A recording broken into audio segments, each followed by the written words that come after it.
সময় আছে, আপনি স্বাধীনতা ঘোষণা করুন। শেখ মুজিবুর রহমান সাহেব বললেন যে না, আমি বিচ্ছিন্নতাবাদী হতে পারি না, পাকিস্তান ভাঙাতে আমার কোনো অবদান থাকুক এটি আমি চাই না।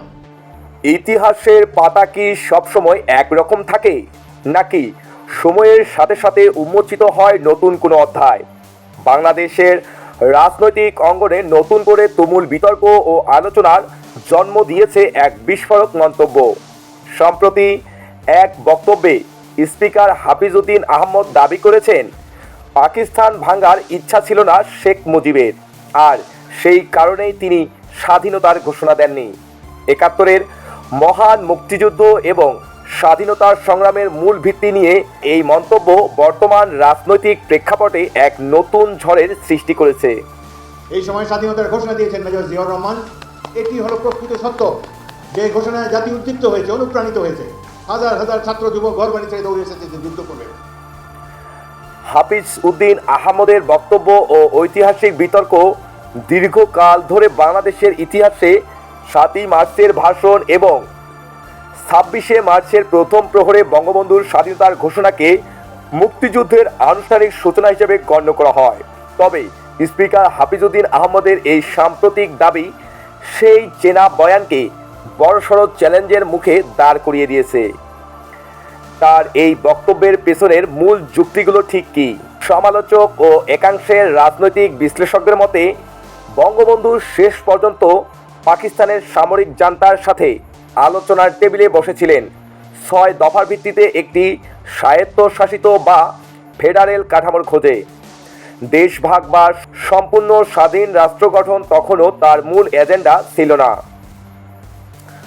৭ই মার্চের ভাষণে এবারের সংগ্রাম আমাদের মুক্তির সংগ্রাম, এবারের সংগ্রাম স্বাধীনতার সংগ্রাম বলা হলেও আইনগত বা আন্তর্জাতিক কূটনীতির মারপ্যাচে যেন বিচ্ছিন্নবাদী তকমা গায়ে না লাগে, সেজন্যই কি তিনি সরাসরি স্বাধীনতার আনুষ্ঠানিক ঘোষণা দেওয়া থেকে বিরত ছিলেন?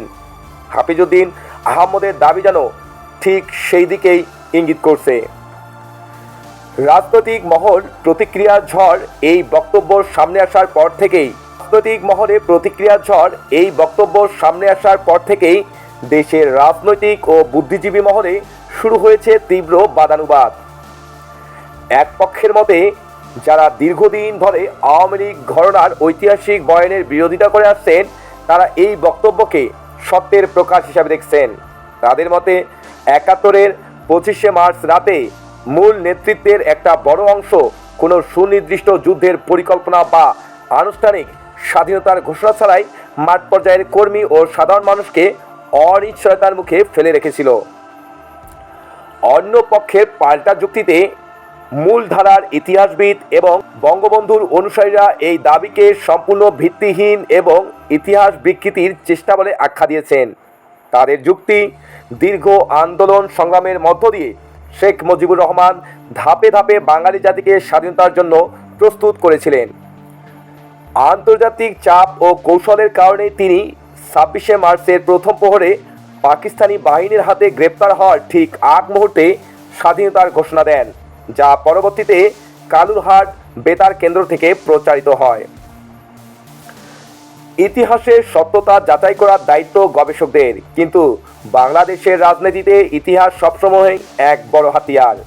পট পরিবর্তনের পর বর্তমান প্রেক্ষাপটে স্পিকার হাফিজ উদ্দিন আহমদের এই বক্তব্য কি শুধুই এক ব্যক্তিগত মূল্যায়ন, নাকি এর পেছনে রয়েছে দীর্ঘদিনের রাজনৈতিক বয়ানকে পুনর্লিখন করার কোনো সুদূর প্রসারী চেষ্টা? আপনার কি মনে হয়, হাফিজ উদ্দিন আমাদের এই দাবি কি ইতিহাসের কোনো গোপন সত্যকে সামনে আনলো, নাকি সমকালীন রাজনীতির একটি কৌশল মাত্র? কমেন্ট করে জানান আপনার মূল্যবান মতামত। আজ এই পর্যন্তই। ডেইলি টিভি 24-এর সাথে থাকার জন্য ধন্যবাদ। ভালো থাকবেন, সুস্থ থাকবেন।